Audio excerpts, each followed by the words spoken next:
Hi you guys, and welcome to my channel, or welcome back if you've been here before. My name's Becky. I'm a wife, mama, and designer, and today I am so excited to announce with you guys that I am starting a brand new series where we are going to be taking you through the process of finishing our basement from start to finish. Part of my goal for this series is to do a couple of things. One, to help educate you or encourage you if you're a person who is considering finishing this unfinished space in your home. And two, to provide you with a good idea of the total cost of something like this using real life numbers. So we'll be walking you through the square footage of our basement, the options that we're adding in, how many, and what the cost was to hire a contractor versus the cost if we were to do it ourselves. And thirdly, to bring you along with lots of how-to videos to bring you through the finished work and of course, show you the designs as they're coming along. I am so excited to kick this series off today with part one, where I'm going to be taking you through the planning phase of finishing the basement. And then of course, I'm going to walk you through the basement, show you what we've done so far, and give you the general idea of where we are going moving forward. Here on this channel, we talk about all things home, from DIY to home decor and more. If you would like to join our happy little community here on YouTube, please consider hitting the like button and subscribing. And of course, drop comments down below. If you have any questions, I'd be so happy to answer those for you. Again, I'm a designer, I do this for a living, so I love my home and I want to help you love your home and make it the best it can be. So thank you so much for being here and thank you so much for watching. With that being said, let's go ahead and jump right into it.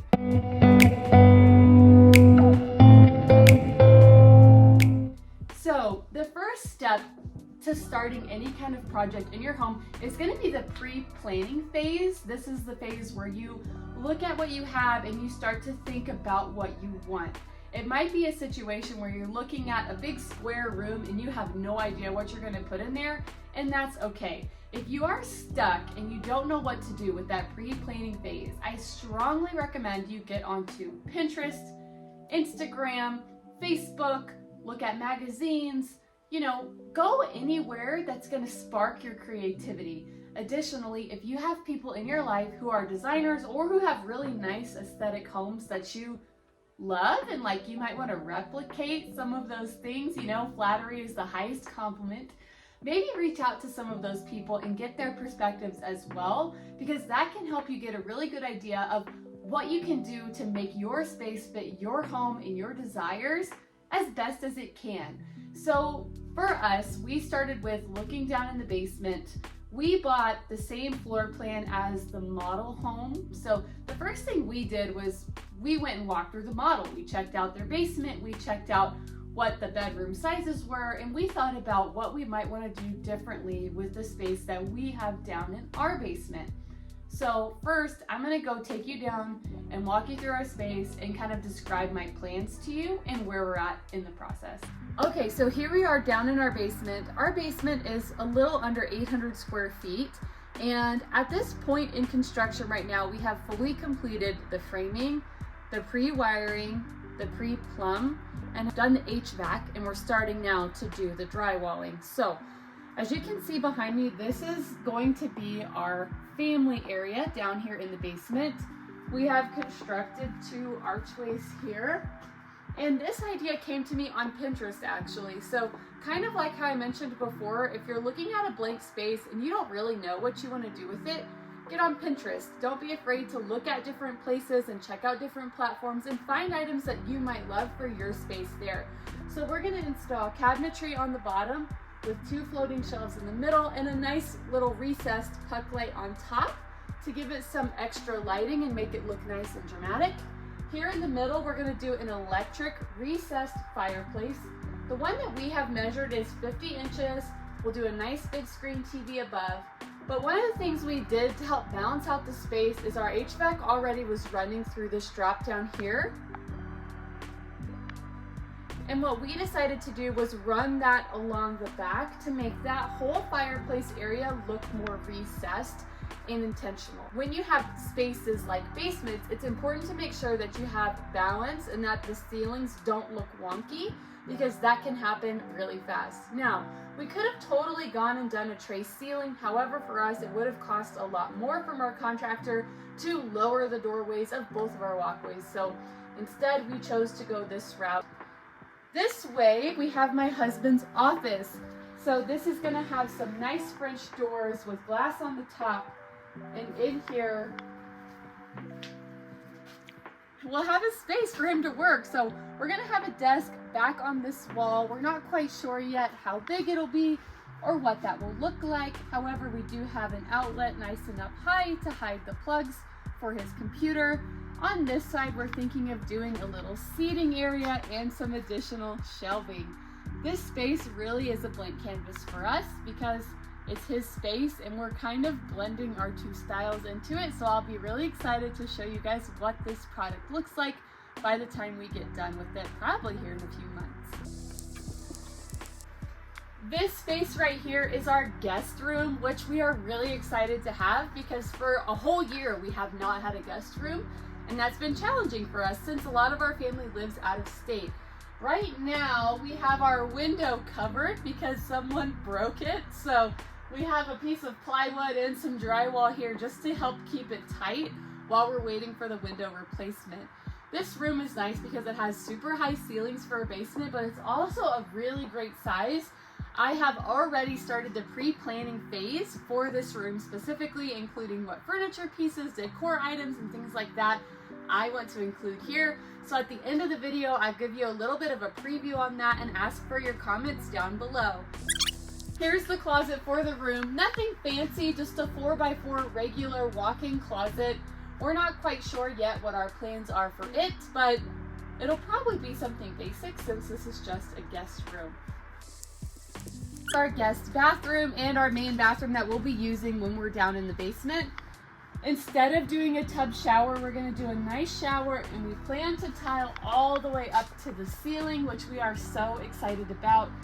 Since it's not a very wide shower, because the bathroom plumbing just didn't allow for that without a ton of extra costs, we decided to go for a 30-inch wide shower and really draw the eye up with a nice, beautiful tile.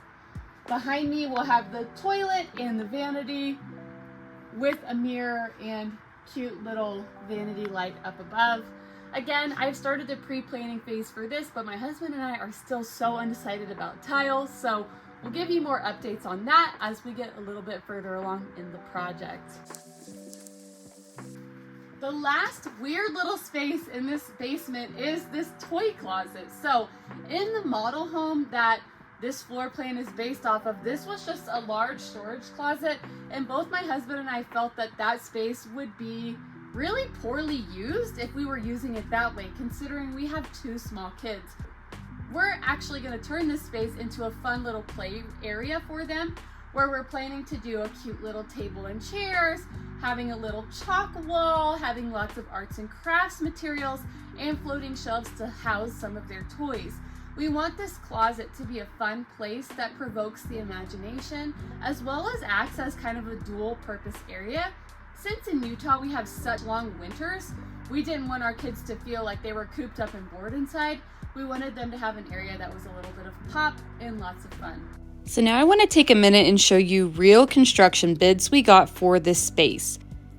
We ended up getting 3 different bids from 3 different contractors, and these were the prices they were throwing at us to finish the space fully.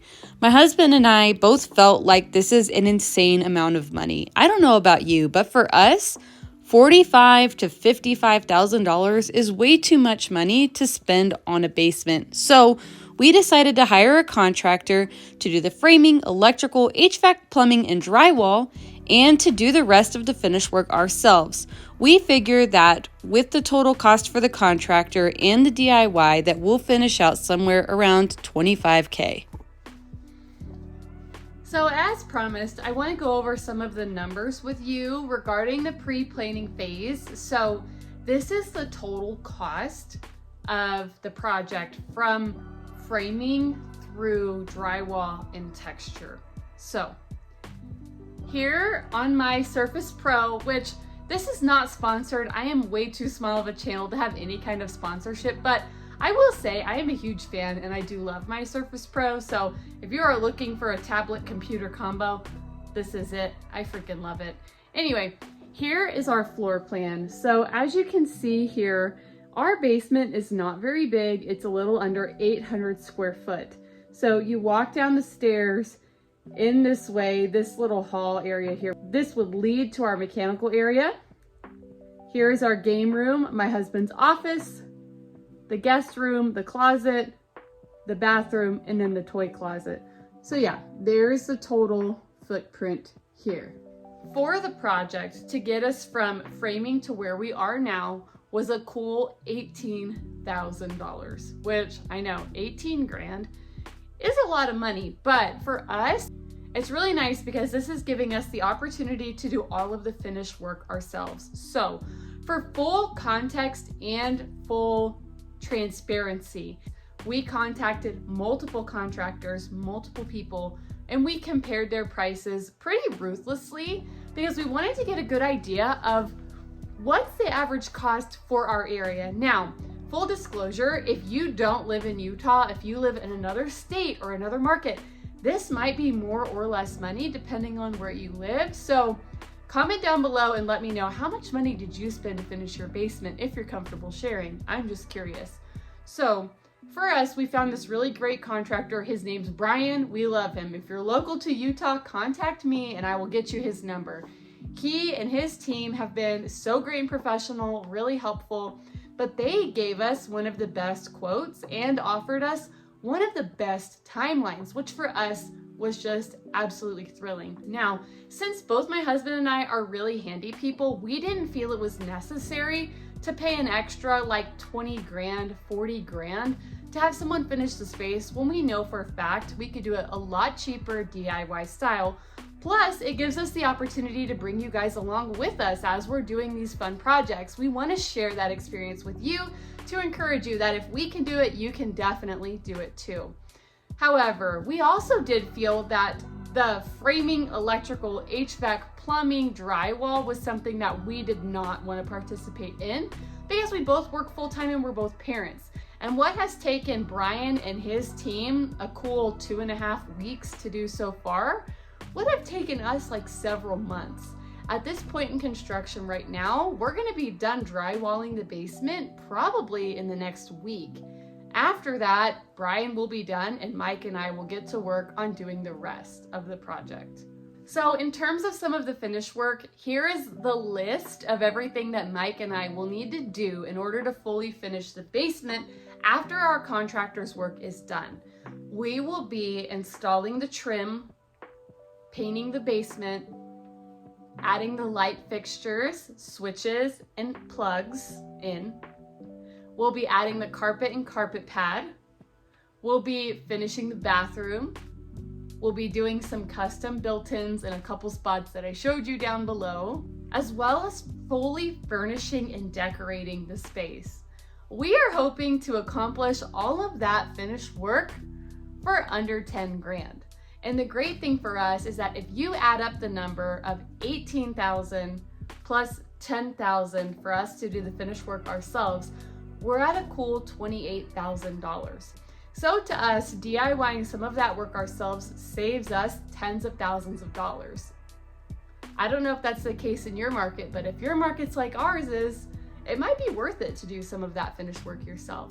So as promised, I'm gonna go ahead and drop in here. This is my bedroom mood board for our basement guest room. Let me know down below what you think. And guys, thank you so much for watching. Like this video if you liked it. Leave your questions down below, of course, and give it a big fat subscribe to come back for more. I'll see you guys next time. Bye.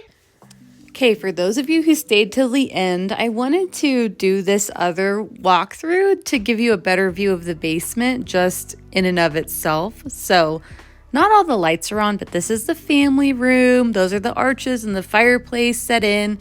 Here I'm walking over towards the toy closet where we're going to turn into a fun play space for the kids.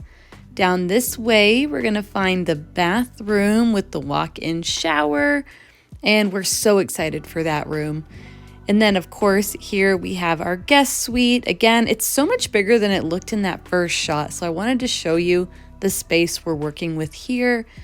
Then back out this way, we're gonna show you my husband's office space, which is not huge, but we're gonna do everything we can to maximize the space. So make sure you follow along to see this whole process, to get fun, good tips and tricks, and of course to see the product when it's all done at the end. Thanks again for being here, and please consider liking and subscribing. See you next time. Bye.